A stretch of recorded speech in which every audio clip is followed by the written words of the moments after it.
Јас би сакал да изразам огромно задоволство дека на наша иницијатива и секако на подготвеноста на општина Раденци, особено на гостинот, градоначалникот господинот Роман Елјак, да му изразам огромна благодарност, бидејќи се отповика на нашата иницијатива и веќе денес е прв состанок на кој ќе договориме одредени приоритети и можности за идна соработка во следниот период. Пред се, како општина која потекнува земја членка со општина која е во предпристапните фондови, за да можеме, зависно од можностите и надлежностите кои ги имаме, да дел од проектите и средствата од Европската унија бидат достапни и за нас како општина. Moje ime je Roman Leljak, ja sam gradonačelnik slovenskog župan općine Radenci. Općina Radenci je u pomorskom dijelu Slovenije, to znači negdje između Murske Sobote i Maribora. Radi se o turističnom gradu gdje već od 150 godina se proizvodi, gledalci će znati, Radenska tri srca kao jedan od naših glavnih artikala. Imamo svoje termalno kupalište, mnogo tih turističkih točaka i mislim, kao što su i moji prethodnici rekli, to je naš prvi posjet Berovo. Sa naše strane je puna podrška i želja da surađujemo na mnogim područjima, od turizma, gospodarstva, privrede, čak i na području školovanja.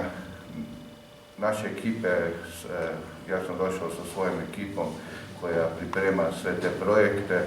Ja se nadam da ćemo dogovoriti barem 2-3 projekta i da ćemo ih u narednoj godini, u 2 godine sve realizirati i da će se to. Slovenija ima iskustva jer je članica Europske zajednice. Naša općina dobro radi na tim europskim projektima. Evo samo za podatak, mi smo u jednoj godini dobili negdje oko 8 miliona eura europskih sredstava za 2021. godinu. Tako, iskustvo i želje nam je da te iskustva prenesemo na općinu Berovo i da nešto i naučimo od vas i da probamo zajednički što bolje raditi u korist svih građana Berova i građana Radenci. Mi smo evo i sinoć neformalno već dogovorili da će općina Radenci u znak pozornosti donirati jedan kamion za čišćenje snega i tih stvari što vam tu u opštini treba. Овака денеска во општина Берово се присутни представници од општина Раденци од Република Словенија и представници од амбасадата на Република Словенија.